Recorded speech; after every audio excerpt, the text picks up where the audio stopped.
welcome along to the Property Academy podcast. I'm your host, Ian McKnight. I'm Andrew Nicol. And on the show, we're talking about buying with a friend. Now, this comes from a listener of the show who sent you a wee message, I think, on Facebook, Andrew. Now, here's what they've asked. Two of his friends are wanting to buy an investment property together, but aren't fully sure whether it's a good idea or not. So he has his own house already, as do his friends, which means he's got enough equity to buy an investment property on his own, but he doesn't have the cash flow to do it. Now, we'll dig into that in a moment. So hence, he's thinking, I need to go in with my friends for our first investment. Now, what are the pros and cons of buying with other parties for an investment property? So we're going to go through the pros and cons, then we'll come back to this specific situation, see what we think about this guy, whether he should do it or not. Let's go through the pros. Okay, first pro is you can buy when you otherwise couldn't. So I'll give you a great example. So when after the earthquakes happened and I started to buy a lot of earthquake damaged properties, there were three of us in a property syndicate together. It was myself and my business partner of Opus at the time, and then there was another friend of ours, Nick, who invested with us. Now, Nick had really good equity, but his businesses were all in the hospitality industry, so they can be a lot more volatile than other types of businesses. And so we had good cash flow in our businesses. We combined the skills together, and then Nick's expertise around project management, which allowed us to buy properties that we wouldn't have otherwise bought, and so built up quite a sizable portfolio at that stage. And I think in this situation as well, is if there is something holding this investor back. Let's say it's cash flow. He doesn't have the cash flow to top up a rental property. Well, if his friends are able to come in and provide that financial aid, and he provides the equity, for instance, if that was a specific situation, well, that could mean they're all able to purchase where they otherwise might not be able to. And so that's really good. You can start on your property investment journey. The second thing that I'd say that's a big pro is it can make it less scary. So what I mean by that is one thing that can hold some investors back is if, I'm just worried. I'm thinking about whether I should invest in a property or not. And going in with a buddy, with a friend, that can sometimes help to ease that pressure and make you think, you know what, let's go for it. And I'll give you an example of why that might logically help you out. So let's say that you're worried about, well, what's the worst case scenario that could happen? Well, maybe you lose your job and you're unable to top up that rental property if it's negatively geared, as most are today. Well, having somebody else with you can just say, well, maybe if I lost my job and Andrew and I invested together, he might be able to cover that rental top up for a wee bit. If Andrew loses his job, then maybe I can cover it. So it can provide a bit more, I want to call it peace of mind, to just help you have the courage to take that next step. And I do think that can be a big pro if that's something holding you back. I guess the other thing as a positive is that it can be quite fun to invest with friends. I mean, it's fun if you're all making money, that's for sure. But also, you know, I remember when, again, with that syndicate that we had, you know, we'd go away once a year and we'd go and celebrate the successes that we had for the acquisitions that year. So it's good to make money together. Well, I think the other thing, Andrew, if I'm honest, is I think this is going to be the only way I'm going to be able to get into bed with you. Don't cut that out. Cut that out. That's me being silly. Let's come across now to the cons, though. And I do think that number one is that people's situations change. So what I mean by that is, let's say you buy this property with two of your friends. Then something happens to one of them. Maybe they want to move overseas. Maybe they unfortunately have a separation in their relationship and they need to liquidate down their portfolios in order to pay out their former partner. Let's say they have business issues and need access to the equity within that property or need to stop topping it up. You know, things can happen when you've got three different households or two different households investing in some property. And so that can be a big con because you don't know whether somebody's situation is going to change, when it's going to change. Let's say that you decide to buy this property and for you it's a really long-term investment. It's 10, 15, maybe even 20 years that you want to hold this property for. Well, what happens when your friend wants to sell out in 5? And what if it's not an opportune time to sell that property, or there are some complications around buying them out and maybe you're not in the position to be able to do that? So I do think that is one of the biggest cons, is just people's life situations change. It's perfectly fine for you to invest together and your goals are really aligned, but at some point do they diverge? And I actually think, again, that was a situation where Nick, Ollie and I were on the same page at the start, but then that changed. So when we started selling our properties that were in that portfolio, we made sure, we're outside of Brightline and everything like that. But it was much sooner than I would have wanted to. The other guys wanted to realise the capital and use that for other projects. I didn't. I'd rather have kept it, but it was a 2 versus 1 vote. And so we sold those properties probably about 2 years too early. Number 2 con is it can stop you personally growing your portfolio later on down the track. And this depends a little bit on your lending. So the reason for this is because often banks will look at the servicing on the whole mortgage on that rental property rather than your 50% or third share. So what that means is when you apply for your new lending, your bank's going to calculate the repayments on that entire mortgage as if it was all your mortgage. So while it's great to get that property together, it can be detrimental later.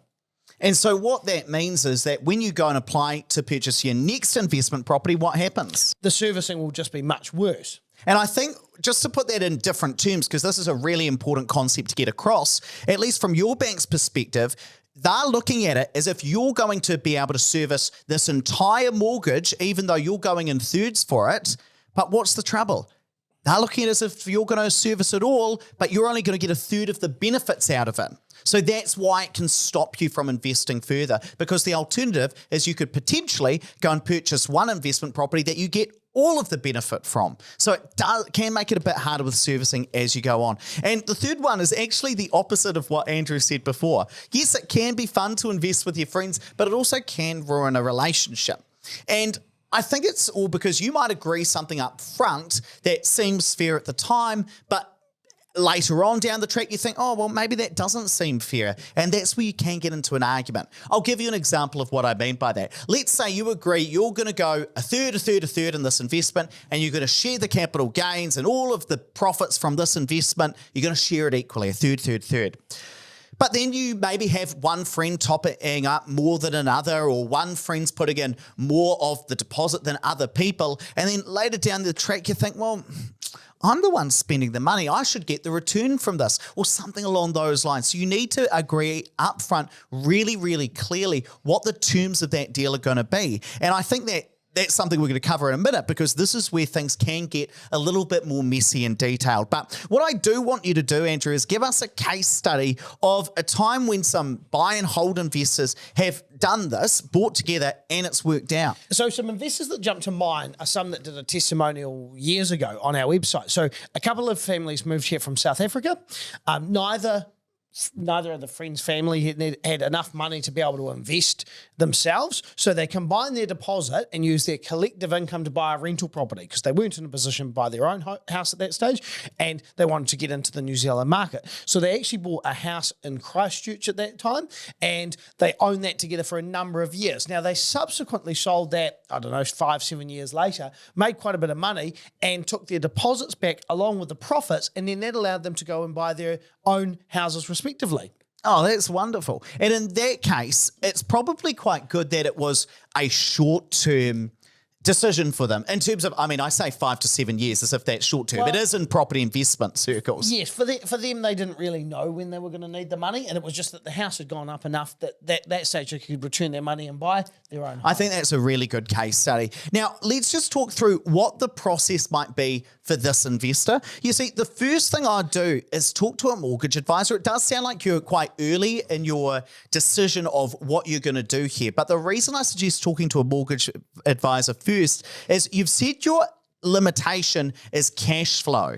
Now, what I don't know is whether you mean my limitation is I cannot afford to put in a top up the cash flow of this investment property and hold it for the long term, in terms of interest rates are high right now, so your expenses are probably larger than the rental income, it's negatively geared, you've got to top it up. Or whether you mean my servicing is tight, I'm struggling to get a mortgage. Because if you are struggling to get a mortgage from the servicing or income side, you may not actually be able to go in with your friends at all, depending on which banks you're with, right?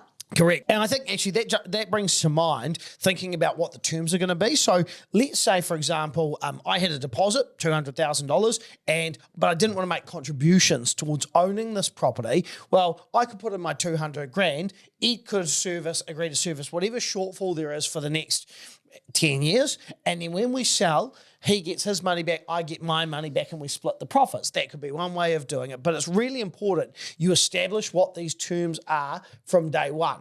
Because if there is a disconnect with how we're putting in the money or what money we're putting in, that's where things come unraveled later on. Because later on, I'm sick of paying for this property. I need to get more of a return. Interest rates have gone up. I didn't think I'd be putting that much in there. So it is really important that that's clear. If you're putting in the same amount of deposit, the same amount of contributions, it's a little bit easier. But again, you want to have those terms there, especially like with a relationship, you want to have your exit terms. So on the basis that we no longer want to be in business together, how do we sell this property, and does the other party have the right to buy the other person out? Because say it was going to trigger Brightline, for example, Ed might prefer to buy my half out rather than sell the property on the market and pay Brightline on his capital growth. I think the other thing, just on that, let's take the numbers that you suggested. So Andrew's going to put in a $200,000 deposit. I'm not going to put in any, but I'm going to cover the cash flow top up. Let's say, just ballpark, that ends up being I put in $100,000 over the next 15 years topping that property up. Well, yes, I might say I'm sick of topping this up. It's more than what I thought it was going to be. But you might say, well, I've put in twice the money that Ed did. I put in $200,000 and he only put in $100K. Now, in that case, you might say, oh, well, I should get 2/3 of the profits because I put in more money. And you want to have those conversations up front. Now, in that situation, what you'd usually do is? You'd normally split the profits 50-50. Yeah. So generally speaking. So you'd sell the property. This is typically what we'd at least see. Other people have different opinions. But Andrew would get his 200K back. I'd get my 100K back. And then whatever's left over, 50-50 it. Right down the middle, especially if you're doing this with a partner, that's probably the fairest way of doing it. But you'd also just want to, in that situation, if we're going down this rabbit hole, is you'd want to really document how much money did I, in that situation, actually put into the property. Andrew's is really easy to see because he had to put it in up front. But if I'm putting in lots of different amounts of money, you just want to make sure, hey, how much have I actually put in? Keep a track of that. And of course, just thinking about that example before where you're expecting to put in $100,000 over the course of 10 years, say interest rates plummeted and all of a sudden it's making money and you're not having to put in as much money, that's where, again, not provisioning for all the things that could happen might end in me cutting off Ed and not returning his phone calls. Well, what would you do in that situation? Let's say we thought it was going to be 100K. It turns out to be 20K. Would you be calling me up? No, I'd still, well, if it was you, I'd probably call you up and demand more share. But generally speaking, you'd normally just take your money back. That was what you agreed. Yeah, I think that's probably about right. Yeah. Rightio, any other tips? Because you've done this a lot more than I have in terms of setting up successful partnerships, especially for people at the start, not wanting to buy a whole heap of properties like you did in that syndicate. I think what I've seen in any investment relationship that I've been involved in, it's really good to understand how people are going to allocate their time. So any of the syndicates I've been involved in were specifically around people's time. So I didn't have a lot of time to invest in renovating a property or project managing those. So someone else had to do that. So I think a good way of managing the relationship not falling to bits when someone's spending 20 hours a week doing that and getting a bit sick of me just sitting there taking in the checks is you probably want to pay that person an appropriate hourly rate for their work or a project management fee. So if you're doing it for an active strategy, that's probably the most important thing before everyone gets fed up. I have seen that just generally in small businesses as well, where you've got 4 partners who are doing different jobs. In my view, best thing to do is pay the market rate and then split the profits. Yes. Right, let's wrap it up there. But please don't forget to rate, review, and subscribe to the Property Academy podcast. Really does help us get the message out to more people. And hey, if you're looking to expand your investment portfolio in 2022, then you might like to come in for a complimentary portfolio planning session. That's where we're going to look at your goals and see how you might be able to use property to actually achieve them. Now, if that's of interest, whip out your phone, send us a text. Text the word PLAN to 5522 and we'll give you a buzz, see if it's the right fit for you.